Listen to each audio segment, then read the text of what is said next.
Assalamualaikum warahmatullahi wabarakatuh. Selamat pagi, siang, sore. Yang terhormat dosen pembimbing saya, Prof. Ainun Naim, dan dosen penguji yang saya hormati. Perkenalkan, nama saya Safri Alif Aulia. Pada kesempatan kali ini, saya akan mempresentasikan penelitian saya yang berjudul Analisis Penerapan dan Perhitungan Unit Cost Mahasiswa Program Sarjana menggunakan Activity Based Costing dan Evaluasi Subsidi Silang, studi kasus pada Fakultas F dan PTNX. Bab 1 Pendahuluan. Penelitian ini dilatar belakangi oleh urgensi kemampuan perguruan tinggi dalam menghitung biaya kuliah tunggal. Angka partisipasi pendidikan di Indonesia berdasarkan Badan Pusat Statistik menunjukkan bahwa semakin bertambah usia, semakin rendah partisipasi dalam pendidikan. Bahkan, untuk perguruan tinggi, angka partisipasi kasar hanya mencapai 31% di tahun 2023. Salah satu faktor yang mempengaruhi rendahnya partisipasi ini adalah tingginya biaya pendidikan.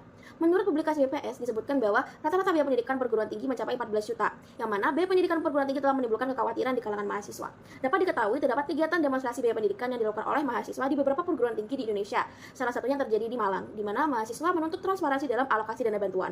Meskipun demikian, sebenarnya pemerintah telah mengatur tentang biaya pendidikan di perguruan tinggi pada beberapa aturan, salah satunya adalah Permendikbud 25 tahun 2020, di mana dalam menentukan UKT, perguruan tinggi diharuskan menyesuaikan dengan kemampuan ekonomi mahasiswa. Besaran UKT ini juga harus mencerminkan biaya kuliah tunggal, yaitu biaya operasional yang dikeluarkan oleh perguruan tinggi untuk setiap mahasiswanya. Oleh karena itu, menjadi sangat penting bagi perguruan tinggi untuk memiliki kemampuan yang akurat dalam menghitung BKT. Berdasarkan laporan keuangan PTNX tahun 2023, pendapatan dari uang kuliah tunggal hanya mencakup 29% dari total pendapatan. Namun, hasil survei yang sempat dilakukan oleh mahasiswa, dari 722 mahasiswa angkatan 2023, menunjukkan bahwa 70% diantaranya merasa keberatan dengan besaran UKT yang ditetapkan. Kondisi ini memperlihatkan bahwa PTNX juga harus bisa melakukan perhitungan BKT untuk mengevaluasi penetapan UKT mereka. Salah satu metode yang dapat digunakan adalah Activity Based Costing yang dianggap lebih detail dan memberikan responsivitas dalam pengelolaan keuangan universitas. Untuk lebih menjamin keadilan, PTNX juga menerapkan mekanisme subsidi silang, di mana mahasiswa yang mampu secara finansial akan membantu meringankan beban mahasiswa yang kurang mampu, sehingga misi sosial dan pendidikan universitas dapat tercapai secara lebih adil dan berkelanjutan. Penelitian ini berfokus pada 3 pertanyaan. Yang pertama yaitu bagaimana manajemen PTNX melaksanakan proses implementasi Activity Based Costing. Kedua, bagaimana perhitungan unit cost menggunakan ABC pada program sarjana Fakultas F untuk periode 2023. Yang ketiga, bagaimana efektivitas subsidi silang diterapkan dalam mengatasi hambatan biaya pendidikan mahasiswa program sarjana Fakultas F. Bab 2 Kajian Pustaka. Dalam konteks pendidikan tinggi, stakeholder mencakup penyedia dana, mahasiswa, penyokong dana pendidikan, orang tua, pemerintah, masyarakat hukum, dan stakeholder lainnya.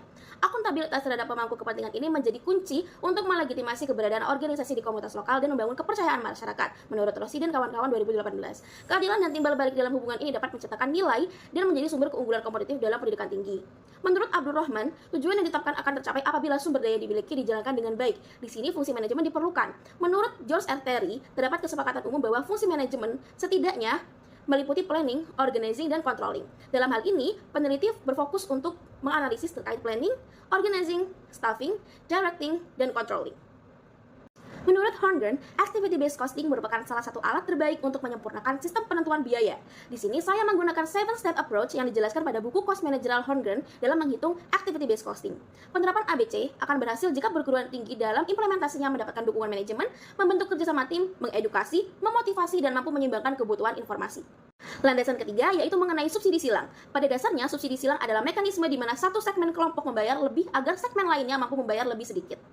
Bab 3 Metode Penelitian.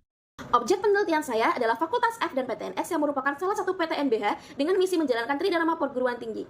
Penelitian ini dilakukan menggunakan pendekatan kualitatif dan metode studi kasus, di mana data yang digunakan mencakup data primer berupa wawancara dan sekunder berupa data-data relevan untuk perhitungan cost seperti laporan keuangan, realisasi anggaran, pendukung, dan saya juga menggunakan data mahasiswa yang dipublikasikan oleh PDDikti. Saya menggunakan prosedur analisis data milik Miles and Haberman, di antaranya pengumpulan data, reduksi, penyajian, dan penarikan kesimpulan. Dalam pengumpulan data, saya melakukan permohonan data keuangan dan data lainnya kepada PTNX dan Fakultas F, dan melakukan wawancara dengan 4 narasumber yang terdiri dari manajemen pimpinan dan manajemen Fakultas F. Reduksi data kemudian dilakukan untuk menyederhanakan, memilih, dan memfokuskan kepada data-data yang relevan.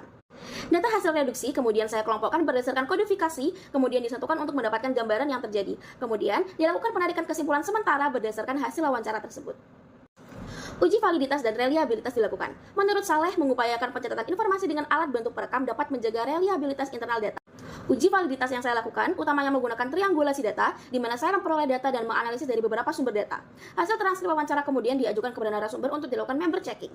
Kodifikasi juga saya lakukan untuk membantu tingkat validitas analisis dari hasil wawancara. Bab 4 Hasil dan Pembahasan. Masuk ke dalam pembahasan pertanyaan penelitian yang pertama. Untuk perencanaan, sebenarnya penggunaan activity based costing pada PTNX sudah sempat diinisiasi sejak 2013, di mana pertama kali PTNX harus menghitung UKT. Namun, hingga sebelum tahun 2022, perhitungan masih menggunakan standard costing dan traditional costing. Tujuan dari penggunaan ABC ini adalah manajemen PTNX mampu memperhitungkan lebih detail dan akurat perihal alokasi biaya.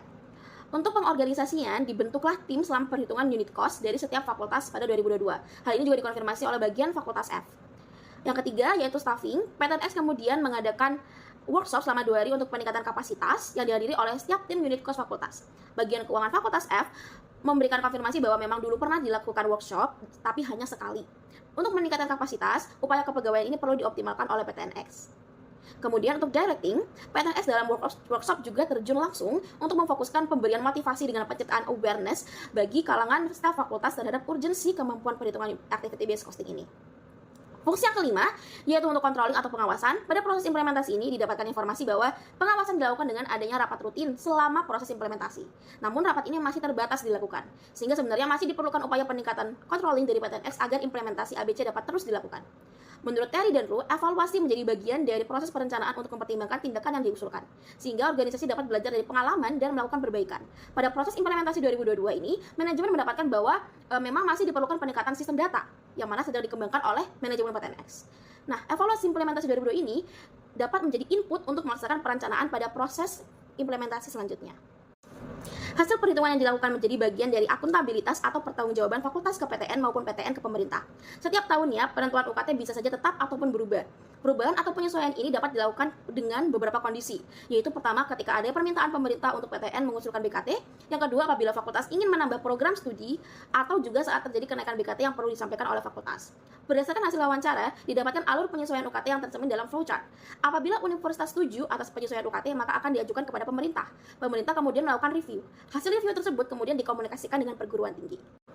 Kemudian kita masuk ke dalam perhitungan unit cost yang saya lakukan dengan berdasar pada laporan realisasi anggaran milik Fakultas F dan PTNX. Langkah pertama adalah menentukan objek biaya. Pada institusi pendidikan tinggi, mahasiswa merupakan penerima utama layanan pendidikan. Dalam hal ini, saya memilih mahasiswa program sarjana Fakultas F sebagai objek biaya. Langkah kedua yaitu mengidentifikasi biaya langsung. Salah satu jenis biaya langsung terkait pendidikan diidentifikasi adalah biaya kelas dan ujian sebesar 13M. Dalam alokasi biaya ABC, 13M ini tidak bisa dibagi rata kepada seluruh mahasiswa sarjana Fakultas F, sehingga saya melakukan pengelompokan untuk jumlah kelas masing-masing berdasarkan data mata kuliah yang ditawarkan. Didapatkan 430 kelas yang terdiri dari kelas yang ditujukan untuk setiap departemennya atau kelas tandem. Hasil pengelompokan tersebut kemudian dijadikan dasar pembebanan biaya kepada setiap departemen. Didapatkan biaya kelas dan ujian untuk departemen A adalah sekitar 5,7M sekian, departemen B 3,1 sekian, dan departemen C 5,1 sekian. Kemudian dilakukan perhitungan biaya langsung secara keseluruhan. Masing-masing dihitung berdasarkan alokasi biaya yang relevan. Semisal, total biaya langsung untuk internasional akan dibebankan hanya kepada mahasiswa kelas internasional. Didapatkan biaya langsung reguler dimulai dari 6,5 juta per mahasiswa dan untuk internasional dimulai dari 7,3 juta per mahasiswa. Langkah ketiga yaitu pemilihan aktivitas dan basis alokasi biaya. Pemilihan aktivitas didasari oleh misi PTNX dalam menjalankan tridharma perguruan tinggi, yaitu aktivitas pendidikan, penelitian, dan pengabdian masyarakat. Saya juga menyertakan aktivitas administrasi sebagai pendukung berjalannya aktivitas tridharma perguruan tinggi. Setiap aktivitas kemudian dibagi menjadi beberapa subaktivitas. Basis alokasi biaya dipilih relevan dengan aktivitas dan pembebanan di Fakultas F. Hal ini juga sejalan dengan pendapat manajemen PTNX yang menyampaikan mereka pun juga menggunakan alokasi yang disebabkan oleh keterbatasan data yang detail. Langkah keempat yaitu mengidentifikasi biaya tidak langsung untuk setiap basis alokasi biaya. Masing-masing aktivitas diidentifikasi biaya tidak langsungnya dengan mengelompokkan biaya-biaya yang telah di-tagging oleh Fakultas F dan PTNX. Untuk pendidikan, penelitian, dan pengabdian masyarakat dilakukan hal yang sama. Berdasarkan identifikasi yang dilakukan pada aktivitas pendidikan, didapatkan bahwa Fakultas F dan PTNX berusaha untuk menciptakan lingkungan pendidikan yang juga berfokus pada proses serta fasilitas pendukung keberhasilan akademik dan profesional mahasiswa. Dalam aktivitas penelitian, PTNX berupaya untuk meningkatkan kualitas penelitian dengan menciptakan lingkungan yang kondusif dan mendorong kolaborasi. Untuk aktivitas pengabdian masyarakat, mencerminkan komitmen PTN dan fakultas, dilihat dari mayoritas dana dialokasikan untuk pelaksanaan program. Kemudian untuk biaya administrasi, dapat dilihat bahwa sangat diperlukan agar semua kegiatan akademik dan non-akademik dapat dilaksanakan, termasuk seperti biaya investasi, fasilitas infrastruktur, teknologi informasi, dan komunikasi. Langkah kelima yaitu menghitung tarif per unit untuk seluruh biaya setiap subaktivitas. Kemudian dilakukan pemilihan cost driver dan pembebanan yang relevan. Contohnya, biaya laboratorium Departemen C hanya dibagi dengan mahasiswa Departemen C. Berikut merupakan hasil dari penjumlahan tarif-tarif per unit yang telah dialokasikan sesuai dengan pembenaran biaya pada setiap jenis departemen dan program. Jadi, untuk biaya tidak langsung departemen A hanya biaya-biaya yang dirasakan manfaatnya oleh mahasiswa departemen A. Begitu juga dengan jenis departemen dan program lainnya. Langkah terakhir yaitu penjumlahan antara biaya langsung dan tidak langsung, yang menghasilkan angka unit cost per tahun atau BKT per mahasiswa per tahun 2023. Satu tahun terdiri dari 2 semester, maka kemudian dibagi menjadi 2 dan didapatkan unit cost per semester atau BKT per semesternya. Didapatkan rata-rata unit cost per semester program reguler adalah 18 juta sekian, dan untuk internasional 20 juta sekian. Perbedaan biaya ini diakibatkan karena kebutuhan spesifik masing-masing departemen yang berbeda-beda. Kedua, karena alokasi biaya tidak langsung yang bervariasi. Yang ketiga, karena jumlah mahasiswa masing-masing departemen yang berbeda. Dan faktor keempat adalah karena jenis program yang ditawarkan, yaitu reguler dan internasional. Berdasarkan perhitungan dan hasil analisis wawancara dengan bagian manajemen, dapat dianalisis dua tantangan biaya pendidikan yang dialami oleh PTN-X dan Fakultas F. Yang pertama yaitu kurangnya penerimaan yang berasal dari UKT mahasiswa. Manajemen Fakultas F menyatakan bahwa selama ini, tarif UKT tertinggi yang ditetapkan kepada mahasiswa selalu di bawah BKT. Berdasarkan hasil perhitungan yang saya lakukan, ini sejalan dengan pendapat manajemen bahwasannya BKT sesungguhnya yang dikeluarkan Fakultas dan PTN-X untuk satu mahasiswa memang lebih besar signifikan dari nilai UKT yang ditetapkan. Yang kedua yaitu terkait standar satuan biaya operasional pendidikan tinggi atau SSBOPT dan keterbatasan penerimaan dari pemerintah. Berdasarkan Permendikbudristek nomor 2 tahun 2024, SSBOPT didefinisikan sebagai biaya penyelenggaraan pendidikan tinggi selain investasi dan pengembangan.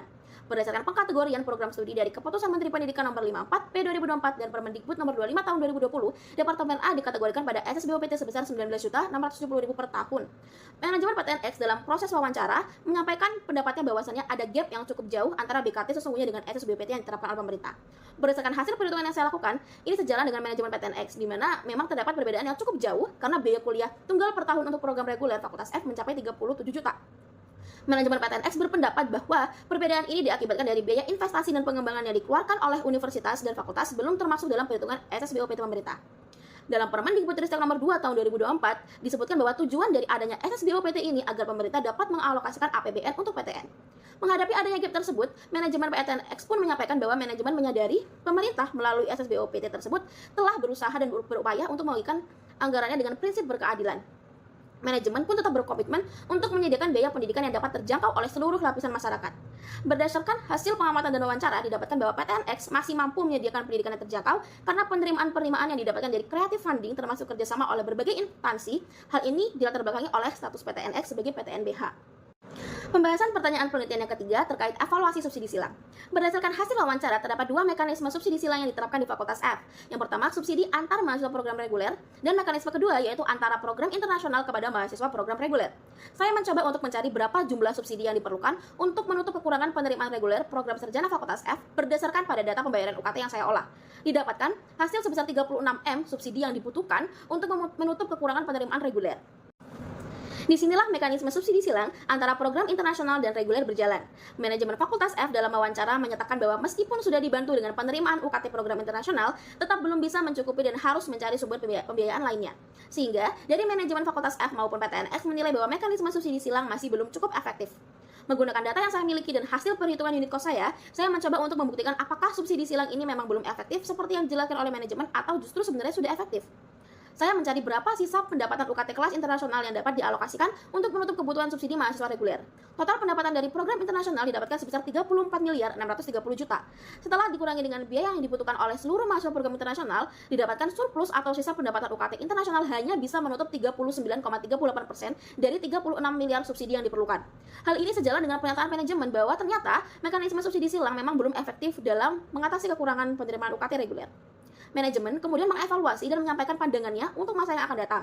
Manajemen PTN-X mengharapkan adanya pengembangan kebijakan mekanisme subsidi silang yang baru di PTN-X, di mana diharapkan di waktu yang akan datang mekanisme subsidi silang juga memungkinkan terjadi antar fakultas, dari fakultas yang mengalami surplus atau kelebihan kepada fakultas yang membutuhkan pendanaan mendesak.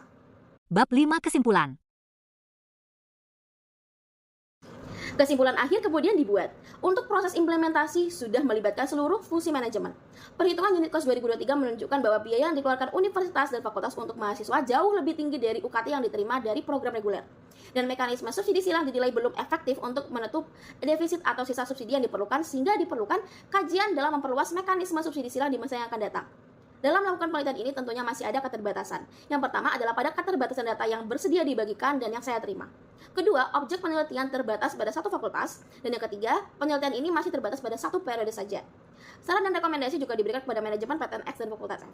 Diharapkan pengembangan sistem data dapat dilakukan dan dituntaskan. Yang kedua, adanya konsistensi fungsi manajemen dalam proses implementasi, menyeimbangkan kebutuhan informasi, dan pengembangan kebijakan mekanisme subsidi silang dapat dilaksanakan. Saya ingin mengucapkan terima kasih yang sebesar-besarnya kepada Prof. Ainun selaku dosen pembimbing saya yang telah memberikan bimbingan dan saran berharga selama proses diskusi topik hingga penelitian ini selesai. Saya juga mengucapkan terima kasih kepada para penguji atas waktu, perhatian, dan masukan yang akan diberikan. Saya mohon maaf apabila masih terdapat kekurangan dalam penelitian saya ini. Semoga Ibu dan Bapak selalu diberikan kesehatan, keberkahan, dan kesuksesan di masa yang akan datang. Salam hormat saya, Safira Alif Aulia. Wassalamualaikum warahmatullahi wabarakatuh.